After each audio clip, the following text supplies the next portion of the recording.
mesdames, messieurs les journalistes, chers compatriotes, nous nous adressons à vous aujourd'hui avec un ton de gravité, dans un esprit de responsabilité et de fidélité à nos valeurs républicaines.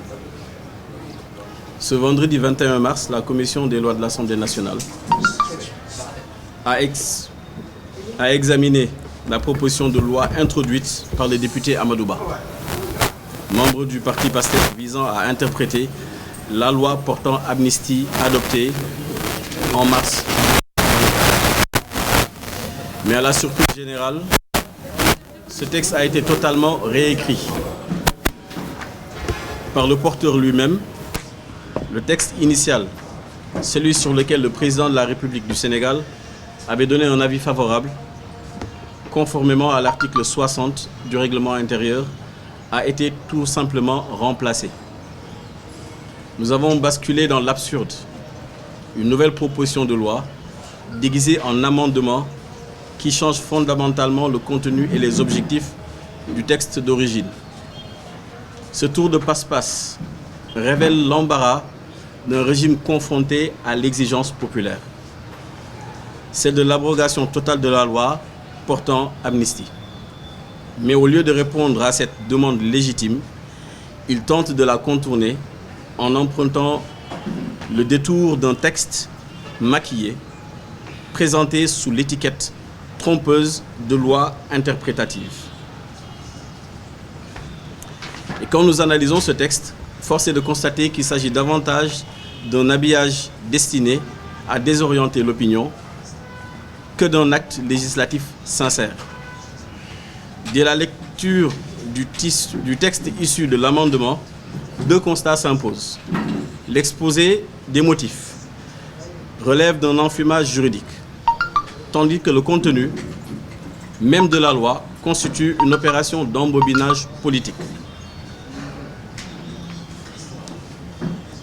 L'objectif est clair, maquiller un renoncement à l'abrogation promise en prétendant clarifier ce qui en réalité était déjà clair. Et pourtant, il existe une voie responsable. Le pouvoir peut tout à fait initier une abrogation solide, juridiquement fondée, avec une portée rétroactive assumée. Une telle abrogation bien pensée permettrait enfin que la lumière soit totalement faite dans la vérité comme dans la justice. Avant d'entrer dans les détails, interrogeons-nous d'abord sur l'architecture même du texte, car toute loi, pour être comprise, commence par un exposé des motifs.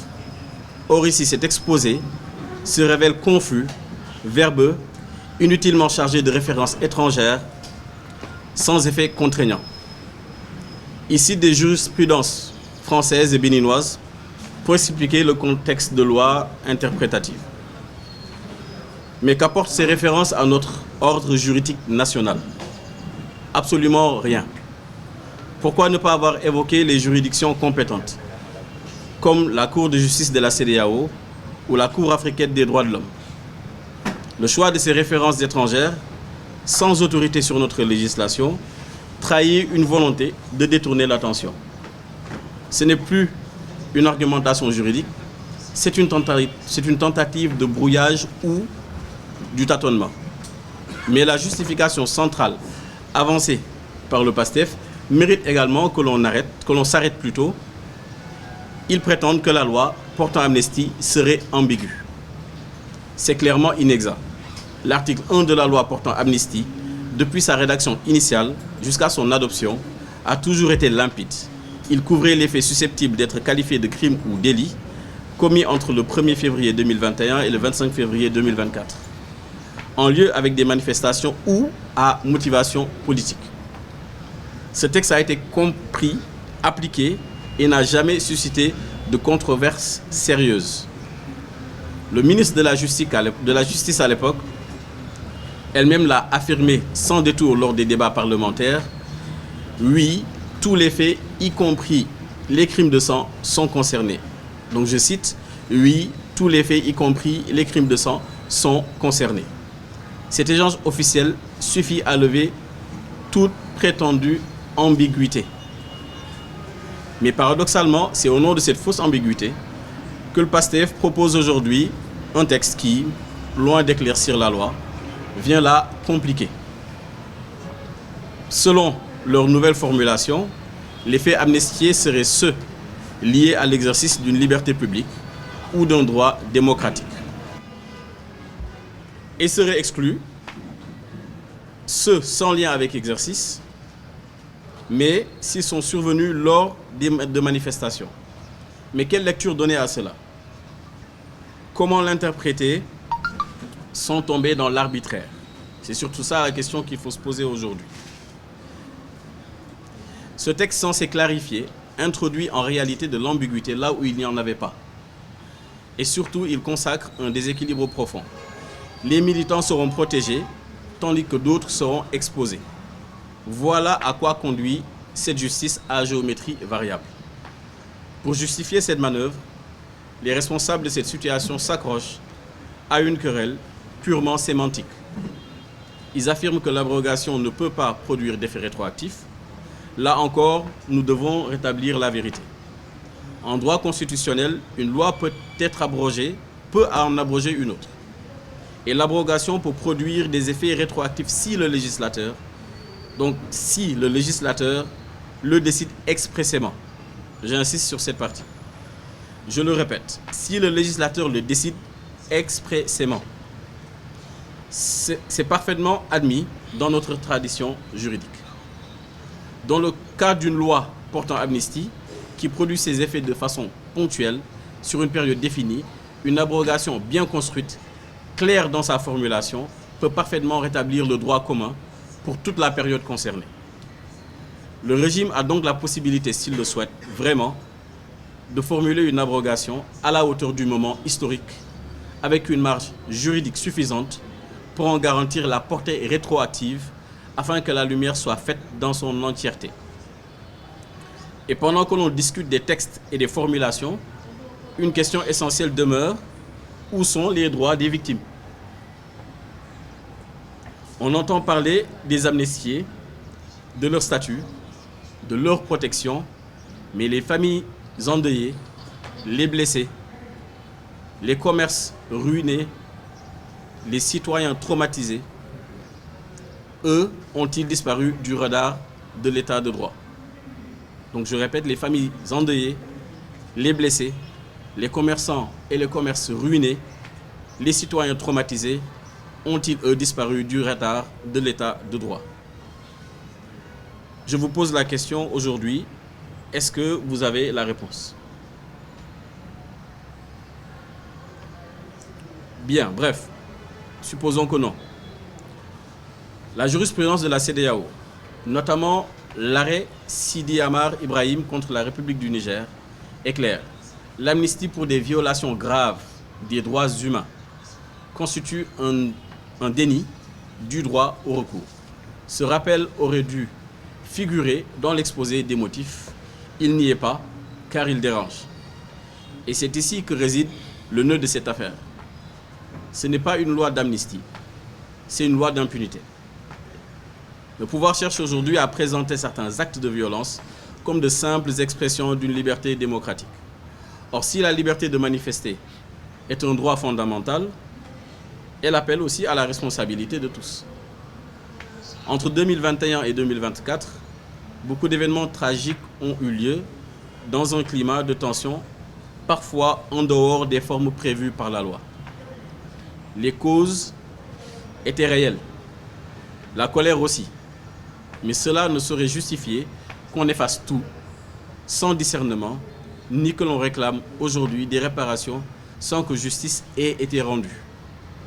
Ce que nous dénonçons, c'est la tentative de travestir les épisodes de violence en actes héroïques, sans mémoire pour les victimes, sans souci de vérité. Sans mémoire pour les victimes, sans souci de vérité. La paix durable se construit sur la reconnaissance des souffrances de tous et non sur l'oubli imposé par une opportunité politique. Cette séquence, rappelons-le, n'est né ni d'un combat citoyen, ni d'une injustice institutionnelle, mais d'un fait divers mêlant un député et une jeune femme en pleine période de couvre-feu. Au fond, cette proposition de loi n'est que le symptôme d'un malaise institutionnel plus profond. Un an après l'arrivée de Pastef au pouvoir, le bilan est maigre, maigrement mitigé. Les promesses de rupture ont laissé place à des pratiques anciennes, du clientélisme, de la confusion de leadership, de l'opacité dans les décisions. La décision de l'Assemblée nationale en est un exemple parfait. Une décision tenue secrète, 62 jours, par le Conseil constitutionnel. Donc du jamais vu, là je parle bien de la dissolution de l'Assemblée nationale. Sur le plan économique, un plan 2050 annoncé en grande pompe, mais dont le contenu reste aussi vague qu'éloigné des réalités quotidiennes. Une vision long-termiste, désincarnée et sans consistance, face à des défis immédiats. Un discours d'anticipation, grandiloquent mais creux, sans réponse aux urgences sociales. Le défi budgétaire triplé, le budget 2025 voté sans débat, les mesures d'austérité maquillées en stabilité sociale. Sur la justice, l'éthique et les libertés publiques, rien n'a changé. Les dérives sans racines. Et pourtant, nous sommes convaincus qu'il existe une issue. Un chemin possible, raisonnable et républicain. Le pouvoir peut et doit concevoir une abrogation à la hauteur de l'exigence morale du moment. Une abrogation structurée, claire, juridiquement solide et rétroactive.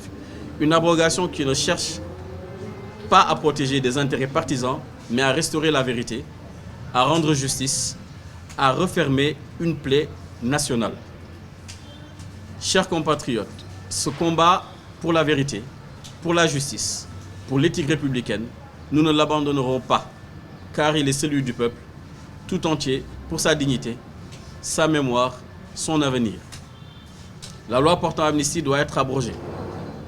La loi portant amnistie doit être abrogée, totalement et immédiatement. Et ceux qui croient pouvoir manipuler le droit pour confisquer la vérité se trompent d'époque. Nous ne nous tairons pas, nous ne détournerons pas le regard et nous ne laisserons pas l'histoire s'écrire sur les cendres du mensonge. Merci à toutes et à tous pour votre présence attentive. Que Dieu bénisse le Sénégal, son peuple et guide notre avenir commun. Merci.